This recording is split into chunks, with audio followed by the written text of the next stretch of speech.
우리 시편 125편 보겠습니다. 시편 125편 1절에서 5절 말씀까지 보겠습니다.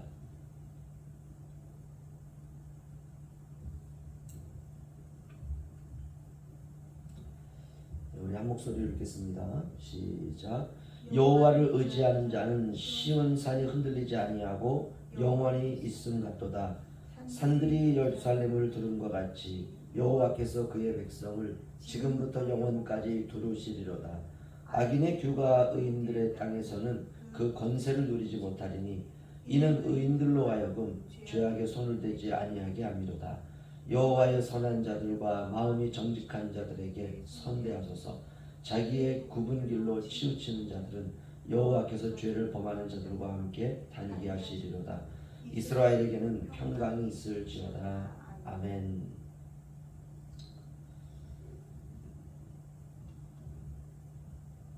아, 1절 보시면요, 여호와를 의지하는 자는 시온산이 흔들리지 아니하고 영원히 있음 같도다. 아멘. 여호와를 의지하는 자, 이게 신앙입니다. 신앙은 여호와 하나님을 의지하는 것입니다. 의지한다는 건 전적으로 나의 삶을 그분께 맡기는 거죠. 그거 딱 하나입니다. 다른 것 바라보지 않고 하나님만 이 땅을 살아가는 우리의 삶 속에서 철저하게, 절대적으로 하나님만 의지하다가 우리가 천국, 하나님 품에 안기는 것입니다. 세상 사람들은 다른 바라볼 것이 굉장히 많고 의지해야 될 것이 굉장히 많은데 하나님만 바라본다. 바보처럼 보일 수 있습니다. 그래서 사람들은 공적인 사람 그 영역, 다른 사람들과 함께 어울려 살아가는 그런 공적인 영역에서는 세상의 방법을 따르고 세상의 사람들이 살아가는 삶의 방식대로 살아가고, 사적인 영역, 나 혼자 있을 때에는 하나님을 의지하든지 하늘을 바라보든지 그거는 네 맘이다. 그러나 공적 영역으로는 너의 신앙을 끌고 나오지 마라. 그런데 그런 공적 영역에 우리가 살아갈 때에 우리가 다른 것 바라보지 않고 하나님만 의지하고 하나님만 소망하고 살아가는 모습은 바보처럼 보일 수 있습니다. 그러나 우리가 그런 것 신경 쓸 필요가 없죠. 그렇죠? 우리가 환경을 바라보고 사람을 바라보면 하나님을 놓칩니다.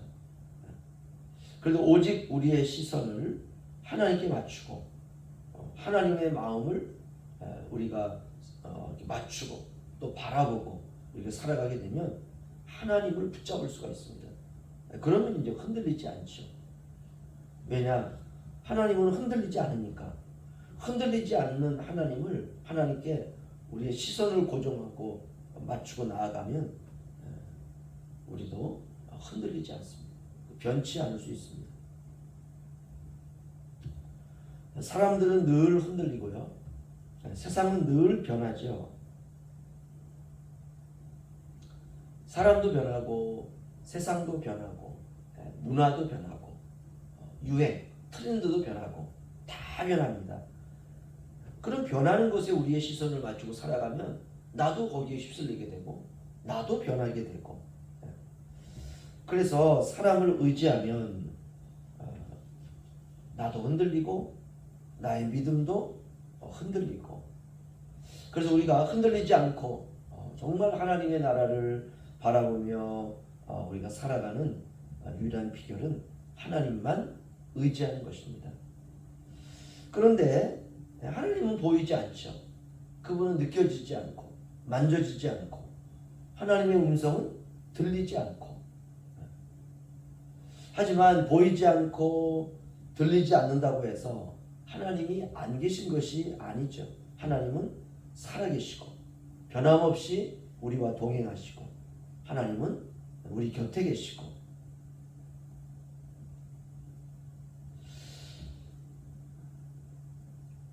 이 세상에 영원한 것은 하나도 없습니다. 모든 것은 다 사라지고 모든 것은 다 없어지고 세상이 멸망할 때 모든 것은 다 불에 탈 수밖에 없습니다. 하지만 그때에도 하나님을 의지하는 사람은 흔들리지 않아요. 우리 모두가 다 그렇게 살아야 됩니다. 정말 우리가 다른 것 바라보지 않고 하나님만 의지하면서 하나님의 그 그늘 아래에서 우리가 살아가야 됩니다. 그러기 위해서는 단순하게 살아야 돼요. 문제는 나는 단순한데 세상이 복잡하고 사람들이 복잡하다는 것입니다. 그럼 어떻게 하면 되느냐? 단순한 사람이 복잡함 가운데 살아갈 때 복잡함을 좀 견뎌내야 돼요. 단순함과 복잡함이 만나면 문제가 생깁니다. 이거 어쩔 수 없어요. 그러나 견뎌야 됩니다. 우리가 이렇게 견디다 보면 언젠가는 진리가 드러나게 되는 것입니다. 우리 4절 5절 보시죠. 4절 5절 우리 다 함께 읽겠습니다. 시작. 여호와여 선한 자들과 마음이 정직한 자들에게 선대하소서. 자기의 굽은 길로 치우치는 자들은 여호와께서 죄를 범하는 자들과 함께 다니게 하시리로다. 이스라엘에게는 평강이 있을지어다. 아멘. 여호와여 선한 자들과 마음이 정직한 자들에게 선대하게 하소서. 우리가 이런 사람이 되어야 돼요. 선한 사람, 마음이 정직한 사람. 세상은 악해지고 세상은 정직하지 않지만 우리 그리스도인들은 끝까지 선하고 마음이 정직한 삶을 살아내야 됩니다. 우리가 이렇게 살아가면 세상에서는 고난을 당하죠. 그래도 그 고난 속에서 선하게 마음이 정직하게 그렇게 살아야 됩니다. 왜 그래야 되느냐? 그러면 하나님을 닮아요. 선함은 하나님을 닮는 것이죠. 하나님은 선하신 분이니까.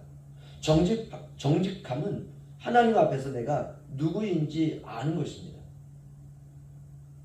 하나님이 이렇게 선하고 마음이 정직하게 살아가는 그들에게 복을 주신다 이렇게 말하고 있어요. 어떤 복이냐? 평강의 복입니다. 평강이 최고의 복이에요. 아무리 세상에서 번듯해도 그 마음에 평강이 없으면 지옥입니다. 절대로 세상의 싸움, 사람들의 싸움에 말리지 마시고 싸우고 있으면 자리를 피해야 돼요. 그래야 평강할 수 있습니다. 우리가 짧은 인생 기쁘고 감사하고 마음이 평강 가까운데 우리가 살아야 되리라 믿습니다. 물론 이 말이 무조건 잘 살아야 된다 이런 말은 아닙니다. 주님의 뜻대로 살아야 된다는 것입니다. 항상 기뻐하라. 범사에 감사하라. 쉬지 말고 기도하라. 이 하나님의 뜻이죠. 우리를 향한 그리스도 안에서 하나님의 뜻입니다. 항상 기뻐하시고 범사에 감사하시고 쉬지 말고 기도하는 삶. 이 세 가지 잘하면 됩니다. 이렇게 우리가 하나님을 의지하며 사는 것이에요. 끝까지 변치 않는 믿음으로 오늘 하루 오늘 이 시편의 말씀처럼 우리가 주님 앞에서 여호와 하나님만을 의지하는 이 믿음으로 하루를 살아내시기를 주의 이름으로 축원합니다. 기도하겠습니다.